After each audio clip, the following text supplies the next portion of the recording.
Hi, everyone. Great to see you on this Tea for a Druid 48, Tea with a Druid and for a Druid 48 on this bonfire night. Um, I announced that Ema would be taking this Tea for a Druid because it's November the 5th. November the 5th is a big deal in Lewis. There's lots of festivities, and I thought it'd be great for Ema to come in instead and give the evening. And I do apologize to Ema and to you all, but she's going to be in on another week. The reason why is because I've been so excited about the launch of my magic course that my electronic diary wasn't quite behaving as it should, and I got confused. And so I do apologize. But you can probably hear some of the noise outside. It's died down now. Just before I started speaking, there was a tremendous amount of banging and crashing because that's what happens in Lewis. And in fact, after this session, I'm going to go out with Stephanie and we'll go to one of the huge bonfires and huge firework displays that they have around here. But in fact, I'm going to close the window to make it a bit quieter.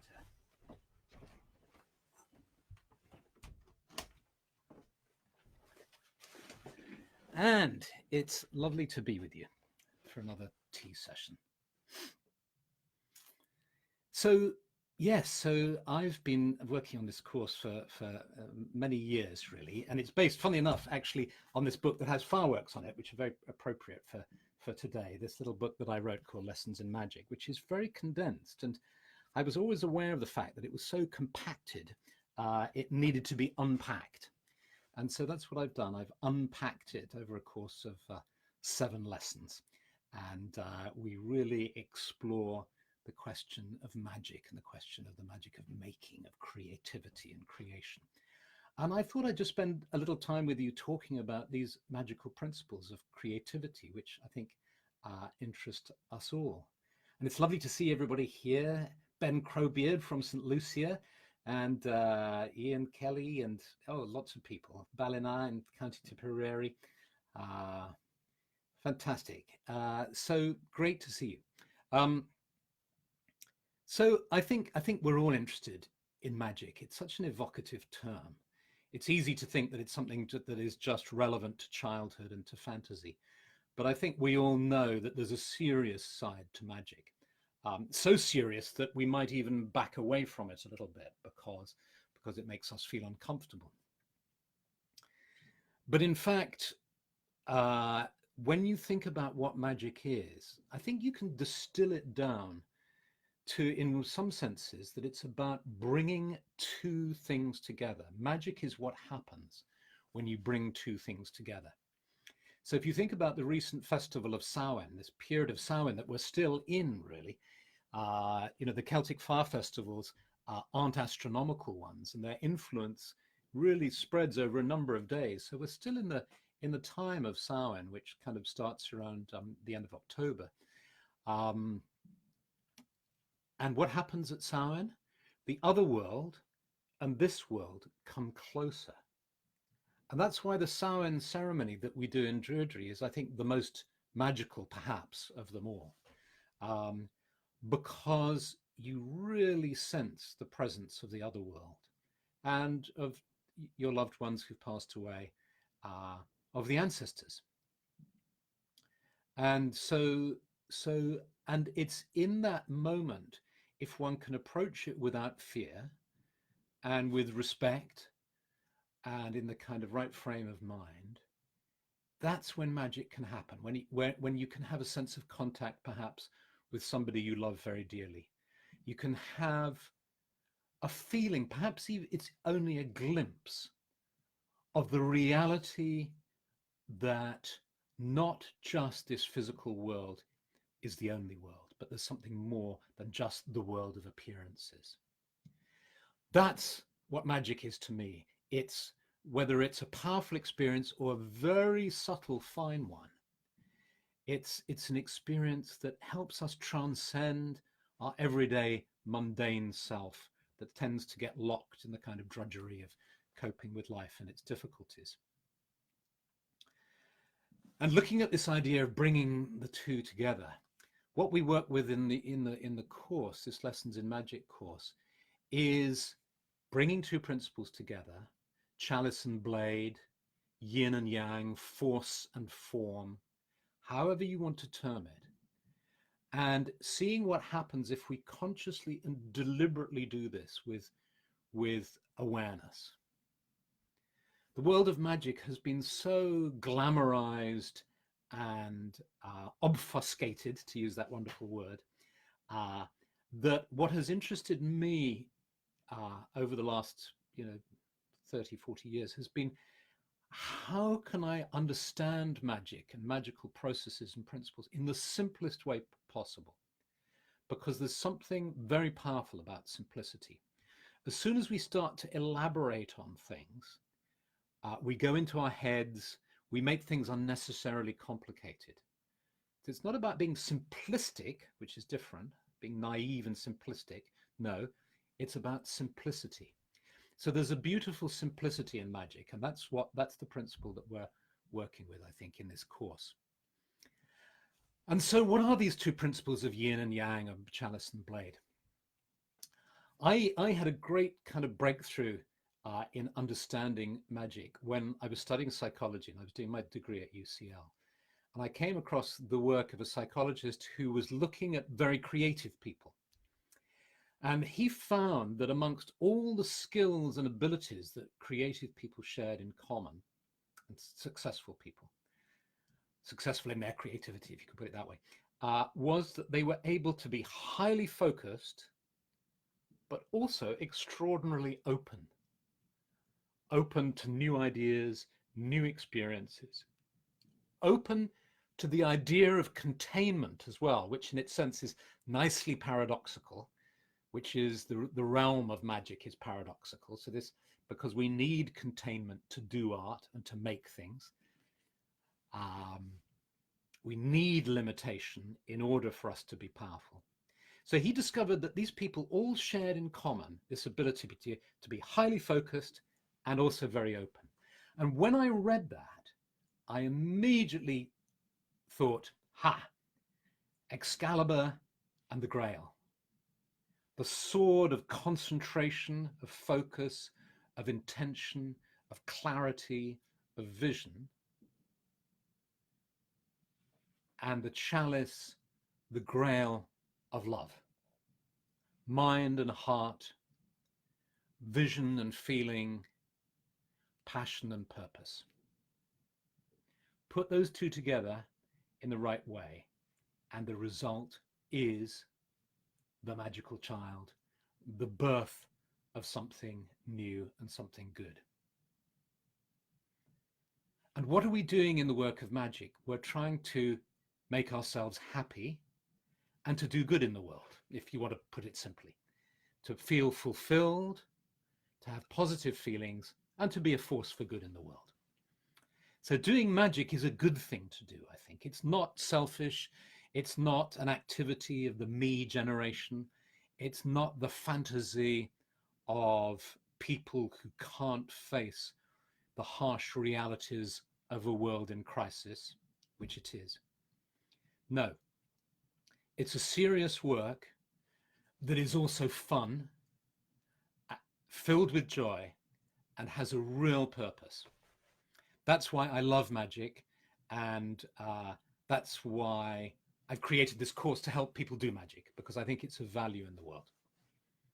It's like starting at first principles. If you get these principles, if you work out how to use these principles to bring good into the world, then that lies behind whatever good you're doing, whether you're starting a charity, whether you're helping poor people in Africa or rebuilding housing or whatever it is. You need, at the heart of your desire, you need these principles fused together for the maximum creativity and the maximum energy. So the course is in 7 lessons. It's all online because there's this magic. It's rather like, I kind of realized in doing these, I've been doing these Tea with Druid, me and other friends like Ema have been doing Tea with the Druid for almost a year now. This is Tea 48.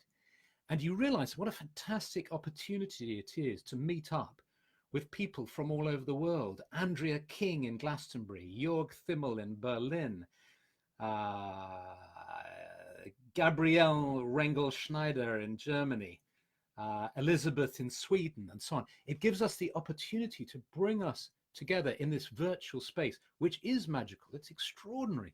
Imagine if you could bring your great-grandparents back, and let's bring them back now and sit them beside us. Imagine your great-grandfather and your great-grandmother is sitting here, and you're saying, look, I'm talking to people in Sweden, in Germany, in Brazil, in the United States, in Lincolnshire. It's incredible. And they would say, this is magic, and it is. So in seeing how this sort of magic worked, and in seeing how good it felt to be with you on these Monday evenings, how creative it felt, how inspiring it is for me, and I think for you as well, I hope, I thought, let's use this medium. And so that's what this course does. It uses this medium. So there are films, there are pre-recorded meditations, there are exercises, there's an area for you to do comments, and there's a private magician's club. Notice I'm lowering my voice because it's private. There's a private magician's club that has been built on the astral plane. It's the most beautiful place with lovely rooms and beautiful gardens with trees and orchards. And it's a place where we can meet as well. And so I'll give a link to it in case it's of interest to you on this post. But in the meanwhile, I want to do a little piece of magic now. Because, of course, like everyone, I guess, these are strange times we live in. You know, we've been through the time of Samhain, which is always a strange time. If I walked with you outside this house, you wouldn't believe what's happening outside in the street. There are thousands of people parading with flaming torches. There are effigies of Theresa May and Boris Johnson that are going to be burnt on the hill. There are fireworks about to go off. It's crazy. It's sort of wonderful, but it's pretty full on, I have to tell you. But that's nothing compared to what's going on around the world, to what's happened recently with the election in Brazil, which threatens perhaps the rainforest there, with the turmoil that's been happening in the United States for the last few years and continues, with the turmoil here in Britain, with the Brexit uncertainty, with the turmoil in Eastern Europe, and other parts of Europe, actually, with the rise of the populist movements and so on. It's a difficult time. The latest report of the World Wildlife Fund about the state of the planet and so on, and the UN. So let's do a little bit of magic. So let's now, what I'm going to do is I'm going to suggest we go into the sacred grove. If you're new here, just listen to it if you like, and you can watch the recording and do it again. But what we're going to do is we're going to sense being in this clearing in the woods, the sacred grove of the Druids, which is a place we like to imagine as a place of sanctuary and a place of magic where the two worlds meet, the other world and this world. And we sit in this place for our meditations. And then I'm going to suggest that we do what we do in Druid ceremonies, which is we reach out and hold hands. And we're going to hold hands with all the people in this circle, which stretches across the whole earth. And then we say the Druid prayer, which is we swear by peace, or the Druid's vow, we swear by peace and love to stand heart to heart and hand in hand. It's a vow of love. And we swear that, and then I'll invite you to place your hands on the earth to send love to the earth. And so let's do that. So you might like to close your eyes to better concentrate on yourself. And just imagine, if you will, that you're seated in the sacred grove, a beautiful clearing in the forest, and you're becoming aware of the earth beneath your feet. And sensing the earth, it gives you a sense of stability and strength. You sense all the life in the earth, all the life in the earth, the insects, the soil, the crystals and minerals. And you can sense the energy of the earth flowing up into your being. And it's as if two things are happening. On the one hand, your tension is just drifting into the earth, allowing you to relax more and more deeply. And at the same time, the energy of the earth, the healing energy of the earth, is flowing up into your body, bringing you a sense of vitality and groundedness.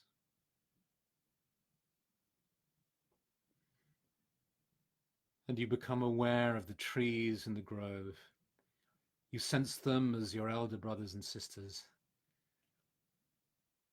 breathing life and energy into your circle. And you breathe in the energy of the trees, these guardian trees. And you can smell the trees. And with every breath in, you breathe in vitality. And with every breath out, you drop deeper into a sense of peace and calm in the sacred grove. And you become aware of the sky above you. And you breathe in the energy of the sky.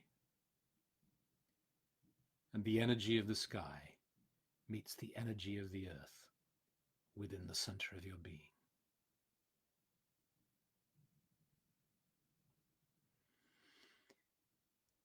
And you open your inner eyes now in the sacred grove. And you sense that there are others in this grove, from east and west, north and south, forming a circle. There is a circle of us now. And imagine you're standing up. If it feels right for you, just imagine you're standing up. And you're stretching out your arms to either side of you. And you're taking the hand of the person to the left and to the right of you. And it's as if you're linking hands with all humanity now. Each of us represents humanity, the microcosm of the macrocosm. And our circle represents all of humanity too. And holding hands together here in this circle, connected to the earth, the sky, and the trees, we swear by peace and love to stand, heart to heart, and hand in hand. Mark, O Spirit, and hear us now, confirming this, our sacred vow. And then you hear everybody in the circle saying this gently and softly with love and consciousness. We swear by peace and love to stand, heart to heart and hand in hand. Mark, O Spirit, and hear us now, confirming this, our sacred vow.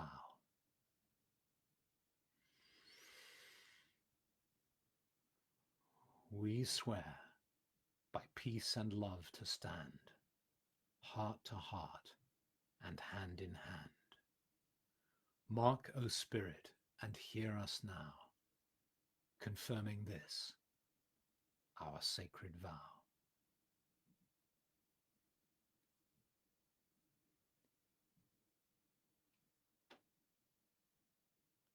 And sense that feeling of solidarity with all of those gathered around. Gently allow your hands to release. And then imagine that you're kneeling on the ground and place the palms of your hands on the earth. And allow all your love and sense of care and protection to flow to the earth. O Mother Earth, guardian, protector of us all, we send you our love. May the earth, her forests and fields, her mountains and rivers, be protected. May the animals and birds, all the species of life on earth, be protected.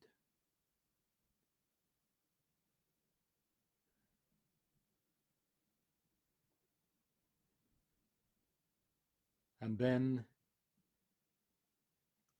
you lift up your palms and place both palms of your hands on your chest. And as you do that, you close your eyes within the grove.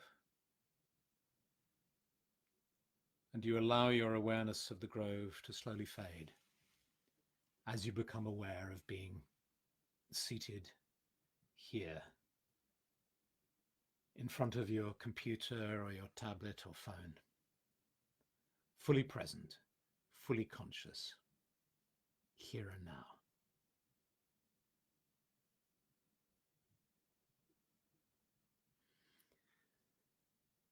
And I'll finish with these words: a blessing on our lives, a blessing on the land.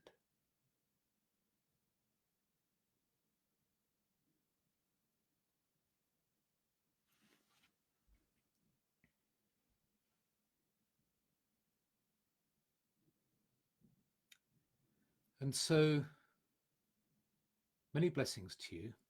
I hope you found that helpful. I'm now going to go and relax in the Private Magicians Club, just to spend a little time there. So have a lovely evening, and if you're celebrating Bonfire Night, have a fantastic time by the fire, and I look forward to seeing you next week. So much love and many blessings. Bye.